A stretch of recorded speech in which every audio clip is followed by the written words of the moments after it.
Sebastiano del Plombo, où il y a le Sodoma, où il y a Bramante, où il y a toutes sortes comme ça d'artistes qui travaillent pour le pape Jules II, qui en a marre de ses vieilles décorations Borgia et qui est dit qu'il a des chambres à décorer, des stanzas, voilà, des chambres. Donc là, en avant-goût, l'école d'Athènes à droite et le Parnasse à gauche, sur lesquels on reviendra. Hein. Et donc Raphaël arrive à Rome, donc c'est un jeune homme de 25 ans, il arrive à Rome où il va très vite avoir une véritable cour d'artistes, hein. Il est très bien logé, il va mener grand train, et l'histoire c'est que quand Jules II va voir la qualité de son travail, eh ben, il va renvoyer tous les autres. Il va renvoyer tous les autres et il va dire, lui, c'est lui que je veux. Voilà. Et il va commencer très fort avec cette dispute du Saint-Sacrement, hein. On a l'hostie au milieu, là, qui tient un petit peu le rôle de l'anneau, vous vous souvenez, dans le mariage de la Vierge. Hein. Et donc, on va avoir trois grandes œuvres. Trois grandes œuvres dans cette salle qui a pour office d'être une bibliothèque, donc du savoir, mais qui en fait va servir de salle de vie et même parfois de salle à coucher, d'ailleurs, au bon Jules II. Donc, la théologie, la philosophie et la poésie. Voici pour la théologie. Et voici pour la philosophie. Et on va bien évidemment s'arrêter un petit peu sur cette œuvre extraordinaire et bien connue qui s'appelle l'École d'Athènes. L'École d'Athènes, hommage à la philosophie, où sous les yeux, sous les regards souriants et bienveillants de Minerve, avec son bouclier, Minerve la philosophie, hein, et d'Apollon, je crois, la beauté. Donc nous avons toute cette école de philosophes qui représentent de manière totalement anachronique tous les philosophes grecs, depuis les pré-socratiques jusqu'aux plus anciens. Bon, alors cette image est légèrement floue, et on va passer à la suivante. Je vous fais juste remarquer une chose amusante, avant de vous décortiquer un petit peu en 3 mots cette œuvre. C'est que donc on a tous les philosophes, et puis regardez ici, là, on a un étudiant qui arrive, qui est en retard. C'est comme à la fac, vous voyez. Il arrive, il est en retard, et il a son rouleau sous le bras, et il y a son maître qui dit « Mais vas-y, tu peux venir, c'est bon, le cours a commencé. » Alors, ce qui est drôle, c'est qu'il y a toujours, chez Raphaël, une façon d'introduire directement, ça s'appelle l'entrée du tableau, hein, le spectateur dans l'œuvre. Et là, c'est effectivement ce bonhomme qui arrive en retard à gauche, et on verra que ça fait partie des inventions de Raphaël qu'on va retrouver plus tard dans la peinture maniériste et dans la peinture dite classique. Bon, Platon tient le Timée et il indique le ciel. Aristote tient l'éthique et il indique le sol. Alors c'est totalement génial. Toutes les lignes d'horizon, tout le point de fuite est ici, donc il s'agit vraiment du centre, équilibre entre deux choses. Et c'est tout à fait génial parce que dans la philosophie grecque et dans la philosophie tout court, c'est une vision absolument véritable et limpide des choses. Vous avez la transcendance, c'est-à-dire que le monde se réfère à des idées qui existent en elles-mêmes. Si le langage n'existait pas en lui-même, on ne pourrait pas se comprendre. Si notre code génétique n'existait pas en lui-même, on serait des monstres, etc. Donc il faut toujours qu'il y ait une transcendance vers quelque chose qui est une idée. Bon. Mais en même temps, cette idée, c'est très important de rappeler qu'elle n'existe pas en soi, qu'elle est relative. Sinon, c'est la porte ouverte à tous les intégrismes. Bon. Donc, puis à toutes les erreurs, scientisme, etc. Donc, l'autre côté, c'est de la transcendance, donc c'est l'immanence. C'est-à-dire, Aristote dit, attention, certes, il y a des idées, sinon on ne pourrait même pas en parler, mais ces idées sont relatives, elles naissent sur le sol, elles dépendent du contexte. Voilà. Donc là, on a le grand dualisme de toute la philosophie qu'on retrouve dans l'histoire des sciences humaines, dans tout ce que vous voulez, dans la géographie, les cartes, tout ce que vous voulez. Et donc, c'est quelque chose d'absolument fondamental. Bon, alors, il y a autour tous les autres philosophes. On a ici Socrate, qui est en train de draguer le bel Alcibiade. On a ici le Diogène, hein, le Diogène le cynique, qui est complètement affalé comme ça. Donc, en fait, ces deux philosophes sont les gentils, sont les bons, ceux qu'il faut imiter, si vous voulez. Hein. Diogène, donc, il est dans une paresse, comme ça, parce que Diogène, il est dans son tonneau, hein, c'est le cynisme. On a ici Héraclite l'obscur, Héraclite qui dit tout passe, tout lasse, donc qui est lui aussi pris d'une grande mélancolie, hein, d'une mélancolie, on va dire, un peu morbide. Bon. Et il faut savoir que là, il s'agit d'un portrait, et il s'agit du portrait de Michel-Ange, qui a été rajouté après. Et Michel-Ange, comme par hasard, il le fait sur un bloc de marbre. Voilà, donc Michel-Ange, le marbre, vous voyez, très subtil. Alors, on a prétendu qu'il s'agissait là de Léonard et Michel-Ange, c'est tout à fait faux. Déjà parce que Léonard, à l'époque, il n'était pas aussi vieux que ça. D'ailleurs, le fameux autoportrait de Léonard, on ne sait pas si c'est vraiment un autoportrait. Hein. Et puis, comme dit Daniel Arras, de toute façon, c'est anachronique, c'est impossible. Et puis, c'est pas du tout dans l'idée de Raphaël. L'idée de Raphaël, c'est vraiment de faire une idée du philosophe. Bon.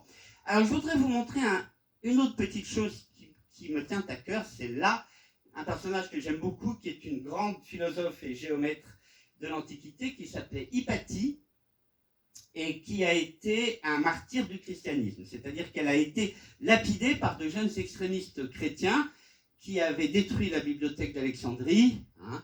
Et donc, c'est tout à fait intéressant de voir que Raphaël, qui a peint, on vient d'en voir, des martyrs chrétiens, nous montre ici un martyr païen. Donc il a peint des femmes qui ont été martyrisées par les païens, et là il nous montre une païenne qui a été, une platonicienne, on va dire gentiment, martyrisée par les chrétiens. D'ailleurs, dans la peinture en entier, on a ici Plotin qui était un grand ennemi du christianisme, et qui a écrit une thèse contre les chrétiens. Vous voyez ? Donc c'est ça qui est magnifique avec ce néoplatonisme. Pensez que ça a été fait pour un pape. Hein.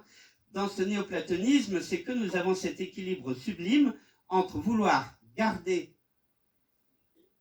les deux sagesses qui se transcendent vers l'idée pure de Dieu, garder ces deux sagesses et permettre une ouverture. Voilà, c'est ce qui fait toute la grandeur de la Renaissance. Bon, comme je vous l'ai déjà dit plusieurs fois.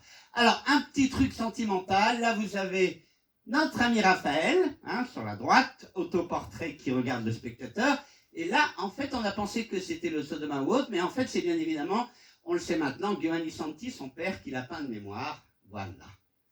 C'est magnifique. Il y a Bramante en Pythagore aussi, enfin, il a fait plusieurs de ses copains. Bon.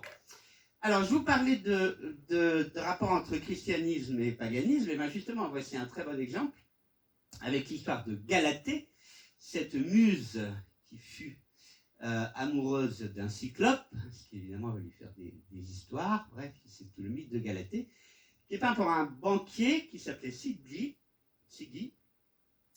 Et donc, là, ce qui est tout à fait intéressant, c'est qu'on est dans une splendeur païenne, antique, regardez cela. Alors bon, là, c'est citation de Michel-Ange aussi. Enfin, disons une imitation, rivalité avec Michel-Ange. Il y a de la beauté de ce corps. Et puis, vous reconnaissez dans le visage, le même visage un petit peu que celui de Sainte-Cécile ou de Sainte-Catherine. On retrouve toujours les mêmes visages qu'il a réutilisés. Et donc, dis-je, c'est en fait inspiré de ce que devait être une peinture antique. Parce que vous savez que les peintures antiques, il y avait des peintres antiques très célèbres en Grèce, qui venaient travailler à Rome, qui ont été décrits par Pline, mais que comme ils travaillaient sur bois, fresques, etc., il reste pratiquement rien. À l'époque, on n'avait pas encore découvert Pompéi, Herculanum. Bon. Donc, d'après les textes, et surtout d'après les bas-reliefs que eux, on avait, il essaye de retrouver un petit peu ce à quoi devait ressembler une peinture antique, avec ses couleurs froides comme ça, c'est magnifique. Magnifique. Magnifique et assez coquin. On est dans le paganisme. Bon, alors le plus beau de l'hommage au paganisme, c'est l'hommage à la poésie, c'est le Parnasse, où on voit un personnage jouant de la viole, qu'on identifie parfois à Apollon, mais qui peut aussi tout à fait être une image du poète. Orphée, voilà, c'est le mot que je cherchais. Pour moi, c'est Orphée, parce qu'Orphée, c'est le chaman, si vous voulez. Orphée, c'est vraiment le musicien de l'Antiquité qui, en faisant ses vers, savait charmer les oiseaux, tous les animaux, etc., etc. Les démons, les dragons, les anges, enfin voilà. Extraordinaire. Donc, c'est une très belle image d'Orphée. Donc, qui descendra aux enfers, etc. Alors, autour, vous avez des personnages un petit peu divins. Donc là, il y a quelque chose qui se met en place qu'on retrouvera dans la peinture classique, notamment chez notre ami Nicolas Poussin. C'est le fait qu'on peut très bien peindre un personnage dans la peinture classique et on ne sait pas si ce qui est autour est vrai ou si c'est lui qui le rêve. Voilà, regardez comme c'est beau. Alors, deuxième peinture qui n'est pas de Raphaël, c'est le Sebastiano Plombo. Vous vous souvenez, pour la petite histoire, que je vous avais dit que l'homosexualité était très bien vue à Florence. Elle était même considérée comme divine, le mythe de l'androgyne, Patin Couffin. Mais à Venise, non. Ah. Or, il se trouve que Sebastiano Plombo a eu des problèmes de mœurs et qu'il a fui Venise en partie à cause de ça, on pense, pour Rome. Et c'était un véritable génie. Regardez comme c'est beau. C'est beau, c'est très vénitien. Hein, on a le sens du paysage vénitien avec les couleurs. Regardez les étoffes et tout, c'est absolument sublime. Et puis, il y a un côté léonardesque, un côté Giovanni, et puis un côté Raphaël dans ce sourire. Bon. Sebastiano del Plombo fait partie des gens qui ont travaillé pendant longtemps avec Raphaël et qui ont été assez en rivalité assez méchante et assez cruelle. Et c'est là où c'est intéressant, quand on voit les textes de Sebastiano del Plombo qu'il envoie par exemple à Michel-Ange, hein, il lui dit carrément que les décorations qu'on vient de voir de Raphaël sont encore pires que celles d'avant, et que Raphaël est en train de se tromper, et que c'est vraiment un très mauvais peintre. Il le dit à Michel-Ange, bien sûr. Bon, Michel-Ange qui on pense, bon, peut-être n'y attache pas une grande importance, mais c'est tout à fait intéressant de remettre les choses un petit peu dans la réalité, de voir les intrigues qu'il pouvait y avoir à l'époque. Par exemple, Léonard a été très malheureux à Rome. Hein. Déjà, il n'aimait pas la vie de palais. Être logé dans un palais pour Léonard, c'était humiliant. Léonard, il lui fallait une villa avec une écurie, des chevaux et tout ça, et un parc et des vignes et tout, comme il va avoir à Milan. Et on faisait courir toutes sortes de bruits sur Léonard parce qu'il avait disséqué des cadavres. On disait que c'était un être morbide, qui aimait les cadavres, etc. Donc, il faut bien quand même savoir qu'à l'époque, ça rigolait pas et que cette vie de cour était une vie quand même d'intrigue et de méchanterie. Bon, alors, à propos de vie de cour, voici un tableau sublime, un des plus connus de Raphaël, portrait de Balthazar Castiglione. Balthazar Castiglione était un ami d'enfance de Raphaël, de la cour d'Urbain, qui est devenu philosophe, poète, théoricien, et qui a écrit notamment un livre qui s'appelle Le livre du courtisan, et qui est, on va dire, le manuel du bon courtisan de ces cours de la Renaissance. Donc il a été admiré pour ça, il a été reconnu, c'est quelqu'un qui a mené une grande vie. Voilà, on va dire c'est un intellectuel important et qui a été l'ami de Raphaël jusqu'à la mort de Raphaël. Bon. Alors, on retrouve des choses qui sont dans son livre du courtisan. Hein. La barbe commence à être à la mode, hein, on va bientôt voir un Raphaël barbu. On s'habille de sombre à l'espagnol parce que c'est quand même beaucoup plus sobre. Hein. L'amour des belles étoffes, l'écureuil gris, là. Et puis tout ça met parfaitement en valeur le gris-bleu de ses yeux. Raphaël nous met un décor qui est tout à fait dans la même couleur que cette harmonie gris-brun, hein, avec quelques petits détails classieux, comme un camé là accroché au béret, ou une boucle d'or à la ceinture.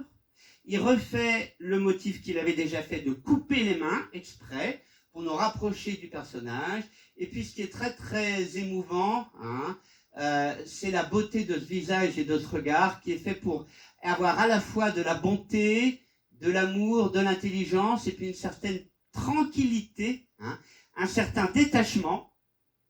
Et dans son livre Le courtisan, Balthazar Castiglione dit justement qu'une certaine nonchalance, c'est le must, c'est le top du courtisan. Voilà, tableau immortel qui lui aussi a tapé dans l'œil des Français et qui est au Louvre. Courez le voir, mesdames et messieurs. Bon, un autre très beau portrait de Phèdre Inghirami, dit Phèdre, qu'on appelait le Cicéron de son temps, hein, qui était un religieux. Alors vous savez, à l'époque, religieux, intellectuel, tout était mêlé. D'ailleurs, pour tout vous dire, on a proposé à Raphaël lui-même un poste de cardinal, qu'il a refusé. Hein. Et le pape lui a donné une de ses nièces, qu'il a épousée, qui malheureusement est décédée assez tôt. Donc voilà les liens très forts qu'il y avait bien évidemment entre tous ces gens. Bon, il y a des portraits du pape, de Jules II et de Léon X, dont je vous ferai grâce, qui sont très connus. J'ai préféré vous montrer ce très beau tableau, qui là aussi est un tableau de dévotion, d'extase, hein, avec ce rouge flamboyant. Et en même temps, ce personnage souffrait d'un strabisme divergent, hein, et avec cette vue un petit peu de trois quarts comme ça, Raphaël, c'est comme si Raphaël voulait diminuer un petit peu son mal. Bon, un très beau portrait, un des plus beaux, le portrait de la Velada, la dame voilée, hein, et on y a vu la fameuse et un peu mythologique, il faut bien le dire, Fornarina. Fornarina qui signifie tout simplement la boulangère, hein, farine. Donc, c'est peut-être cette fameuse maîtresse de Raphaël. On ne connaît pas tellement la vie privée de Raphaël, on va dire. Bon, on sait qu'il était très... Bon, il travaillait évidemment parfois 20 heures par jour comme Michel-Ange, mais il n'était pas du tout ascète comme Michel-Ange. Au contraire, Raphaël est quelqu'un qui aimait bien manger, bien boire, qui aimait les femmes, qui passait des nuits dans des lieux, disons, assez joyeux. Et ce qui explique aussi certainement le fait qu'il soit mort jeune. Bon, donc tout ça pour dire qu'il y a une espèce en même temps chez Raphaël de retenue, de côté dévotionnel, mais en même temps il y a un amour de la vie. Hein. Et on le voit bien, je trouve, dans ce tableau où il y a un effet qui est fantastique, c'est cette manche-là qui est tournée vers le spectateur. Hein. Donc il y a un effet de matière tout à fait incroyable. On comprend pourquoi des gens comme Ingres vont être red-dingues de la peinture de Raphaël, si je puis dire. Et voilà, on a vraiment un beau visage bien vivant, bien rose, hein, ce voile magnifique, cette main sur la poitrine, très, très joconde. Hein. Et puis regardez ce détail, là, c'est absolument sublime. Les portraits de Raphaël sont vraiment admirables. Et puis, encore une fois, il en refusait beaucoup parce qu'il n'avait pas le temps de tout faire. Il n'avait pas le temps de tout faire, surtout que Raphaël a été nommé archéologue, on va dire praefectus, archéologue en chef. Il dirigeait des fouilles à Rome. En même temps, il organisait des tours, il organisait des fêtes, donc il devait s'occuper des décors. On lui avait même demandé de fabriquer une guirlande pour cacher le sexe du David de Michel-Ange, qui heureusement n'a pas été fait. Vous savez qu'à l'époque, il y a des Braguettone, le peintre des braguettes, comme on dit, qui avait masqué, c'est ridicule, les sexes des peintures de la Sixtine. Bon, bref, revenons à nos moutons. Double portrait, Raphaël, là, donc vous voyez barbu et puis un petit peu usé, hein. Et un ami à lui, peut-être on ne sait pas, peut-être le Pontormo, peut-être Jules Romain, on ne sait pas, un ami à lui qui est en train d'indiquer quelque chose, et là il y a ce que je vous disais tout à l'heure, cette volonté d'aller vers le spectateur toujours. Alors, on ne sait pas qui c'est, à mon avis c'est très simple, c'est un portrait d'un disciple, d'un peintre, parce qu'ils sont habillés pareil, hein, parce que lui regarde le spectateur, et parce que lui regarde ailleurs, peut-être un petit peu du côté de Raphaël ou d'une œuvre qui serait par là. Donc il s'agit bien évidemment d'un petit peu d'une définition de la collaboration en peinture. Bon, Michel-Ange disait méchamment que à 25 ans, Raphaël en paraissait 17, on l'a vu au début, mais qu'à 30 ans, il en paraissait 50. Bon, effectivement, on voit là ce que la bonne vie, si on peut dire, et le surplus de travail ont creusé les traits de Raphaël, qui malheureusement mourra en 1520 à 37 ans. Bon, parmi les fresques, on va voir maintenant pour finir des fresques connues, hein, la délivrance de Saint-Pierre, absolument admirable, avec plein de sources lumineuses. On a la lumière de l'ange là-bas, la lumière de l'ange ici, vous savez, c'est comme une BD, hein, là il apparaît, là il le sort de sa prison. On a les hommes de garde qui dorment, qui sont abasourdis par les anges, évidemment. Hein. Une façon symbolique de dire que quand l'esprit est là, la matière s'endort, c'est très subtil. Et puis la lumière de la lune, vous voyez là-haut, hein, magnifique, très très beau tableau. Très très belle fresque, voilà, toujours dans les stands, regardez comme c'est beau. L'ange est le reflet de la lumière sur les cuirasses, c'est superbe. Et puis c'est rare de voir comme ça, à travers une grille. Vous savez, c'est un peu comme dans Velázquez, Breda, où on voit, où on voit le ciel à travers les lances. Voilà, il y a un effet comme ça tout à fait étonnant.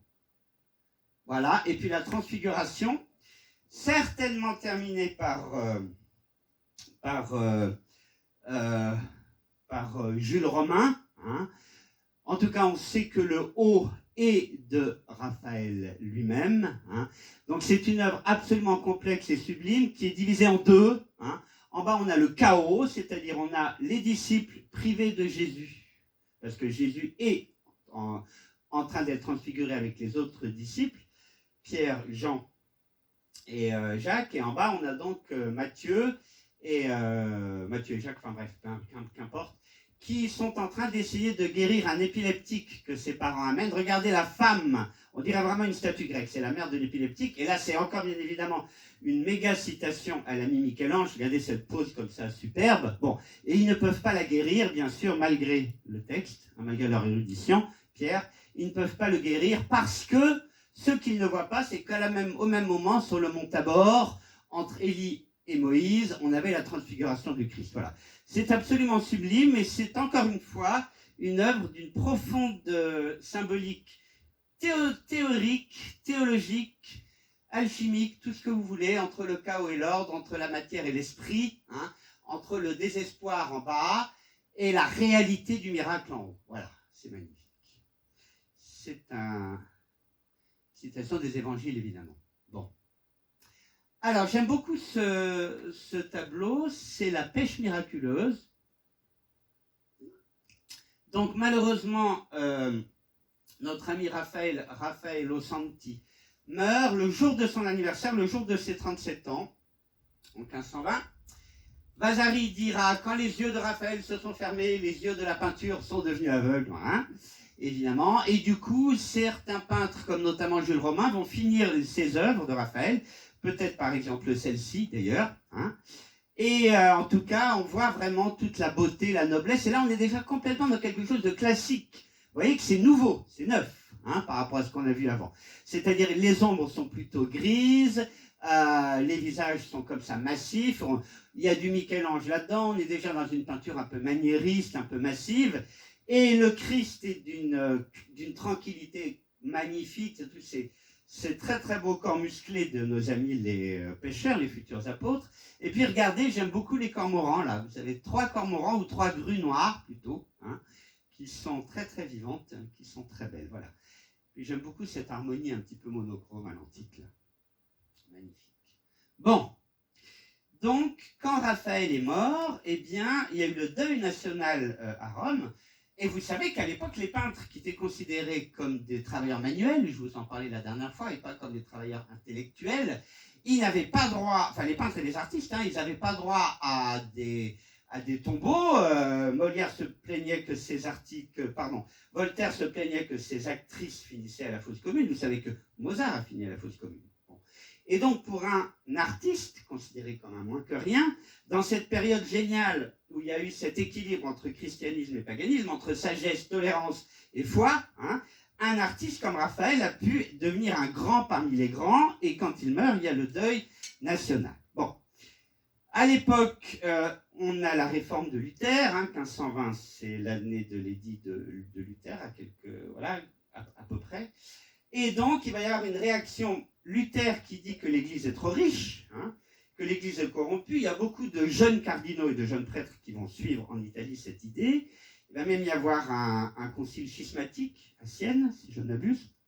Et donc après, il va y avoir le concile de Latran et le concile de Trente, qui vont essayer de faire retrouver, comme disait le pape, si l'Église ne retrouve pas sa pureté, c'en est fait d'elle. Et donc, malheureusement, ce durcissement réciproque entre, d'une part, l'Église et d'autre part, l'Église catholique et d'autre part le protestantisme, va aboutir à la guerre de religion, où tous les partisans du juste milieu, les platoniciens, les philosophes, mais également les alchimistes comme Paracelse et autres, vont se trouver martyrisés. Les chrétiens et les protestants vont s'entretuer, et d'autres troisième voies, comme par exemple les pèlerins vaudois, hein, de Pierre Valdo à Lyon, etc., vont également être martyrisés, être massacrés, et donc on va arriver à une période vraiment très très noire. Bon.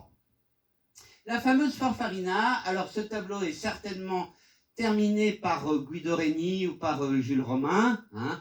Toujours est-il qu'il apparaît comme ces très beaux portraits qui ont créé le mythe un petit peu romanesque, un peu drôle, un peu troubadour, hein, de cette femme, et qui vont régaler des gens comme Ingres. Voilà. Bon, donc le classicisme est né, et Raphaël va devenir la star du classicisme. Tout le monde va être très raphaélien, hein, comme vous voyez le sublime Puvis de Chavannes. Et puis, bien sûr, les choses vont... Même quelqu'un comme Derain va dire que Raphaël était un véritable génie, tout vient de là, etc. Pour nous, ça paraît bizarre, parce que, quelque part, est-ce que Botticelli, Léonard ou Michel-Ange ne nous semblent pas plus parlants que Raphaël? C'est pour ça qu'il faut, chers amis, redécouvrir l'œuvre de Raphaël afin de l'aimer et de la comprendre. C'est formidable. Je vous remercie.